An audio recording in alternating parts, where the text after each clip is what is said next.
जय माता दी। मैं हूँ हेमा भारती और आप देख रहे हैं मेरा चैनल माँ हेमा चैनल।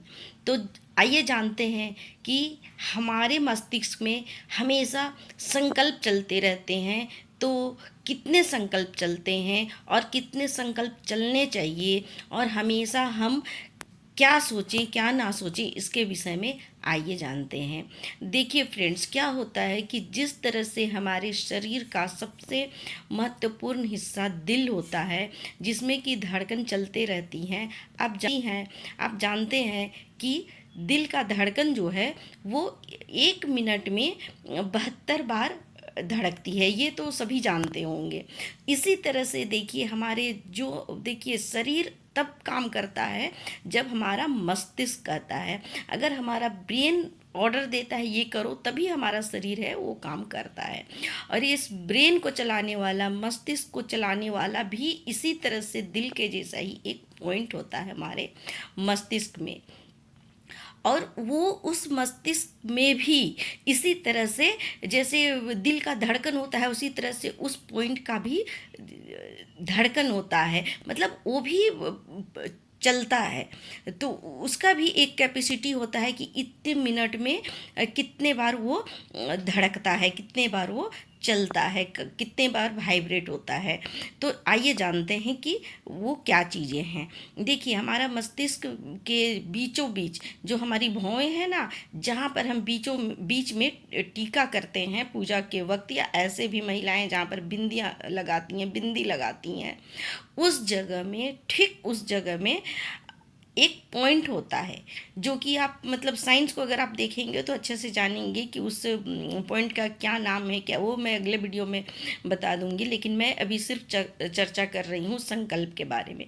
तो जो वो पॉइंट है ना, वो बहुत मतलब मामूली चीज़ नहीं है। हमारे दोनों भावों के बीच का जो जगह होता है, जो स्थान है, वो बहुत महत्वपूर्ण है हमारे पूरे बॉडी के लिए, पूरे शरीर के लिए। सबसे महत्वपूर्ण स्थान जो अगर है तो हमारे मस्तिष्क के बीच का स्थान है।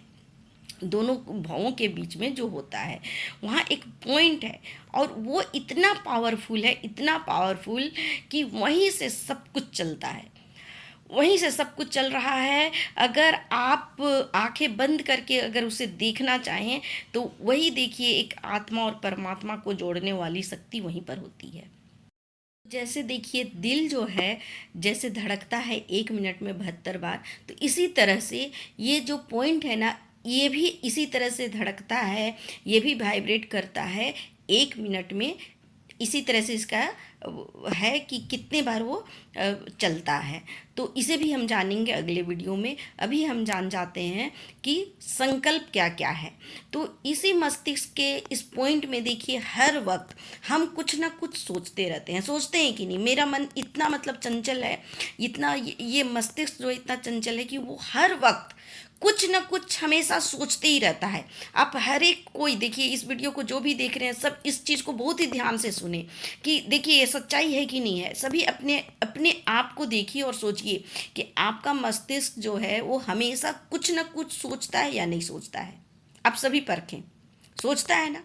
हम 1 सेकेंड भी बिना कुछ सोचे नहीं रह सकते हैं, कितना भी आप अपने आप को कंट्रोल कर ले। देखिए आप अपने सारे इंद्रियों को आप कंट्रोल कर सकते हैं। आप नहीं देखते हैं तो आप सोच लेंगे कि नहीं, हम नहीं, मैं नहीं देखूंगा, तो आप वो कंट्रोल कर सकते हैं। नहीं खाऊंगा, आप वो कंट्रोल कर सकते हैं। नहीं सुनूंगा, कंट्रोल कर सकते हैं। लेकिन जो मस्तिष्क है उसे कंट्रोल करना बहुत ही कठिन है, बहुत कठिन है। मस्तिष्क को आप कितना भी इधर उधर जा रहा है उसको आप लाएंगे कि नहीं मैं एकाग्रचित हो जाऊं, नहीं होता है। वो फिर भाग जाएगा, कुछ ना कुछ सोचने लग जाएगा। मस्तिष्क हमेशा इतना चंचल होता है, एकदम तुरंत सोचने लग जाएगा। आप कितना भी उसे पकड़ कर लाएंगे कि नहीं अब मैं नहीं ये सोचूंगा, फिर सोचने लग जाएगा। इस सोच से आप उसको दूर करेंगे तो दूसरा चीज़ सोचने लग जाएगा। मतलब वो इतना तेजी से काम करता है मस्तिष्क, इतना तेजी से कि वो उसको कंट्रोल करना बहुत मुश्किल होता है। आप ध्यान दीजिएगा, इस बात को बहुत गौर कीजिए और ध्यान दीजिए कि ये मैं एकदम बिल्कुल सच्चाई बता रही हूँ कि वो मस्तिष्क कभी भी आपका शांत रुकना नहीं चाहता है। उसको आप कंट्रोल नहीं कर सकती हैं, वो सोचेगा ही सोचेगा। तो देखिए ये जितनी तेजी से ये सोचता है, जितना भागता है, उतना ही देखिए मेरे स्वास्थ्य के लिए वो हानिकारक होता है। जितना सोचेगा मस्तिष्क उतना हानि होता है। ज़्यादा सोचना ठीक बात नहीं है। ठीक है, आप वर्क कर रहे हैं, कुछ ज़रूरत है, तब सोचिए, उसको कीजिए काम, और तब सोचिए तो ठीक है। लेकिन आप कुछ कार्य नहीं कर रहे हैं, आप सोए भी हैं, देखते हैं ना, जब भी आप सोने भी गए, आप शांत बैठे, तो भी दिमाग जो है चलते रहता है। भले आपका शरीर काम नहीं कर रहा है, लेकिन मस्तिष्क जो है सो अपना काम करते रहता है, वो सोचते रहेगा, कुछ ना कुछ वो चलते रहता है दिमाग में। तो ये बहुत गलत है, और जितना वो ज़्यादा सोचता है उतना आपके स्वास्थ्य के लिए वो हानिकारक होता है। उसे आपको बहुत कंट्रोल करने की ज़रूरत है, और यही जो है कंट्रोल नहीं होता है। देखिए, हमारे मस्तिष्क में हर समय नॉर्मल अगर है तो उसमें संकल्प जो है वो रहने चाहिए हमेशा 10 से 12 के बीच में, 8 से 12 के बीच में होने चाहिए संकल्प। अगर देखिए 7-8 संकल्प तो ऐसे ही हो जाता है कि आपका दिमाग हमेशा ये चीज़ सोचता है कि मैं कौन हूँ, मैं एक व्यक्ति हूँ, मेरा नाम ये है, मैं यहाँ इस जगह में रहता है, मैं औरत हूँ या मर्द हूँ। ये सब चीज़ जो जनरल है वो तो देखिए हर समय मस्तिष्क को पता है, और वो जानता है मैं इस जगह में, ये मेरा एड्रेस है, मेरे ये जगह है, मैं यहाँ रहती, इस तरह का देखिए मस्तिष्क में तो हमेशा चलता है। तो 7-8 संकल्प जो है वो हर एक व्यक्ति को हर समय चलता है, और ये नॉर्मल भी है। 7 से 8 रहना कोई नुकसानदेह नहीं है। अच्छा, अगर थोड़ा और बढ़ जाइए कि और भी कुछ जैसे कार्य के बारे हम सोचते हैं, अब हमें ये काम करना है, या किसी अपने रिलेटिव के बारे में सोच रहे हैं, तो ये सब देखिए नॉर्मल है। तो 8 से 10, 12 तक भी हो सकता है संकल्प, ये होना ही चाहिए, नॉर्मल है। लेकिन जब हम इससे ज़्यादा बढ़ते हैं, सोचने लगते हैं, तो वो 12 से बढ़ कर के 14 हो जाता है। फिर कभी कभी आप इतना ज़्यादा सोचने लगते हैं, वो संकल्प जो है सो वो बढ़ कर के 16 हो जाता है, 18 हो जाता है, 20 हो जाता है। फिर ये बढ़ करके अगर आप और ज़्यादा टेंशन में हैं, आप और ज़्यादा सोच रहे हैं, कोई बात ऐसा है जो आपको बहुत झकझोर रहा है, तो आप और ज़्यादा सोचने लग जाते हैं। तो आपका संकल्प क्या है, तो वो बढ़ करके 20 से ऊपर चला जाता है, 24, 26, 28, 30 तक पहुंच जाता है। जब 30 तक पहुंच जाता है तो ये बहुत ही चिंताजनक बात होती है। आप जो हैं सो मतलब आप बिल्कुल डिप्रेशन में जा चुके हैं, आपका जो ब्लड प्रेशर है वो बिल्कुल हाई हो जाएगा। हाँ, फिर आप मतलब चिड़चिड़े हो जाएंगे, गुस्से में रहेंगे। जब आपका संकल्प जैसे बढ़ते जाएगा, उसका जब आप 30-32 में चले जाएंगे तो देखिए ब्रेन हेमरेज भी होने का खतरा बढ़ जाता है। अगर इससे ज़्यादा बढ़ जाएगा तो आप पागल हो सकते हैं, दिवालिया हो सकते हैं आप, मतलब इस तरह का कुछ हो सकता है कि आपको मस्तिष्क का कुछ भी रोग हो सकता है।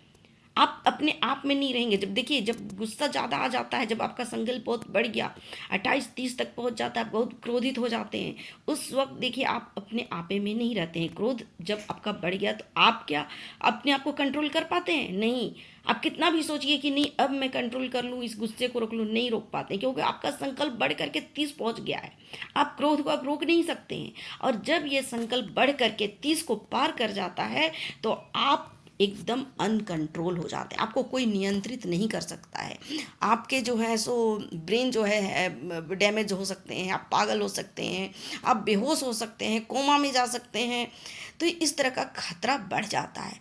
तो ये जो संकल्प है ना, हमारे मस्तिष्क में जो इस पॉइंट में जो संकल्प चलता है वो बहुत खतरनाक भी साबित हो सकता है। इसीलिए इस संकल्प को जितना हमें कम करना चाहिए, लेवल में रखना चाहिए। ये हमें कोशिश करना है कि 8 से 10 से 12 से ज़्यादा ना बढ़े। इस संकल्प को हमें नियंत्रित करते रहना है। अच्छा, देखिए, जब आदमी का बढ़ जाता है संकल्प तो नींद आना देखिए बंद हो जाता है। मैं नींद पर भी एक वीडियो बनाऊंगी जिसमें कि किसी को तो परेशानी होती है कि बहुत ज़्यादा नींद आ रही है, या किसी को परेशानी होती है कि उसे नींद ही नहीं आ रही है, या नींद आ रही है तो अनटाइमली आ रही है, जब सोने का टाइम है तब उठ रहे हैं, उठने का टाइम है तो सो रहे हैं। तो नींद पर भी मैं एक वीडियो बनाऊंगी। तो देखिए, जब संकल्प हमारे ज़्यादा बढ़ जाते हैं तो हमें नींद भी आना बंद हो जाती है, हमें नींद नहीं आती है, क्योंकि संकल्प चल रहे हैं ना हमारे मस्तिष्क में, हम बहुत कुछ टेंशन में हैं, सोच रहे हैं, तो हमें नींद कहाँ से आएगी? नींद नहीं आती है। नींद आने के लिए इस संकल्प को देखिए, 7-8 संकल्प जो नॉर्मल है उस संकल्प में आपको नींद नहीं आती है। नींद आने के लिए हमें संकल्प 4 करना पड़ता है। 4 में लाइए तो हम निद्रा अवस्था में जाते हैं। और पूरी तरह से नींद लाने के लिए हमें इस संकल्प को 0 करना पड़ता है। नींद तभी आएगी जब आपका संकल्प 0 में आएगा। जब आपका संकल्प 0 में आ जाता है तो आपको नींद आ जाती है। आप बिल्कुल नींद के गोद में चले जाते हैं। आप एकदम से गहरी नींद में सो जाते हैं जब आपका संकल्प 0 हो जाता है। ये शून्य को लाना बहुत अति आवश्यक है। तो देखिए, इस जो संकल्प है इसे कोई ज़रूरी नहीं है कि आप आंखें बंद कर लिए और सो गए तभी आप 0 लाएं। देखिए, आप जागते हुए में भी इस संकल्प को ना 0 लाने का कोशिश करें। और आप जागते हुए जब इस संकल्प को 0 में, शून्य में लाएंगे तभी देखिए आपको आनंद का, सुख का, स्वर्ग का प्राप्ति होगा। उसी वक्त जब आप अपने संकल्प को जागते हुए शून्य में ले आएंगे तो आपका जो ये आत्मा है वो, उसे आप देख पाएंगे और ये आत्मा जो है उस परमात्मा से मिल जाएगा। आप परमात्मा से जोड़ पाएंगे अपने आत्मा को और फिर आप स्वर्ग की प्राप्ति करेंगे। तो ये संकल्प को जागते हुए आप 0 में लाएं, शून्य में लाएं और तब आपको देखिए बहुत अच्छी गहरी नींद आएगी। आपका मन जो है शांत रहेगा। देखिए, अपना मन को, यही जो चंचल मन है ना, जो संकल्प जो हमारे बढ़ते रहते हैं, इसे ही हमें कंट्रोल में करना है। अगर आप मस्तिष्क को कंट्रोल में कर ले तो आप जीत गए। आपको कोई भी रोग नहीं होगा, आप बिल्कुल स्वस्थ महसूस करेंगे। तो इस संकल्प को हमें बस कंट्रोल करना है, नियंत्रित में रखना है। ये कैसे करेंगे? और ये होता है खान पान से। हम सात्विक भोजन करेंगे तो हमारा संकल्प है उतना ही घटेगा, उतना ही हमारा मस्तिष्क शांत रहेगा और फिर हम स्वस्थ रहेंगे। तो देखिए फ्रेंड्स, जितना हो सके हमें सात्विक भोजन करना चाहिए। हमें अपने संकल्प को बढ़ने नहीं देना चाहिए। देखिए, हम पिछले वीडियो में बताए ना कि प्याज लहसुन खाने से क्या होता है। तो देखिए, जब हम तामसी भोजन करते हैं तो हमारी उत्तेजना बढ़ती है। यही हमारा संकल्प जो बढ़ता है वो बढ़ जाता है, वो बढ़ा देता है। ऐसे जो भोजन होते हैं ना, वो हमारे संकल्प को बहुत तेज़ी से बढ़ाता है। और जब ये बढ़ता है ना तो बहुत हमारे स्वास्थ्य के लिए बिल्कुल अच्छा नहीं है, वो हानिकारक है। तो ये हो गई संकल्प की बातें कि हमें संकल्प कितने रखने चाहिए और किस संकल्प में क्या होता है, आज आप इस वीडियो में जान गए होंगे। तो मैं फिर अगले वीडियो में नए विषय के साथ फिर चर्चा करूंगी। तब तक के लिए मुझे आज्ञा दीजिए। अगर मेरे वीडियो में आप नए हैं तो मेरा चैनल सब्सक्राइब कर दीजिए। अगर मेरा वीडियो आपको पसंद आता है तो लाइक और शेयर ज़रूर करें। अगर आप माता रानी के भक्त हैं तो मेरे कमेंट बॉक्स में जय माता दी ज़रूर लिखें। और अब मैं इसी के साथ अंत करती हूँ। जय माता दी।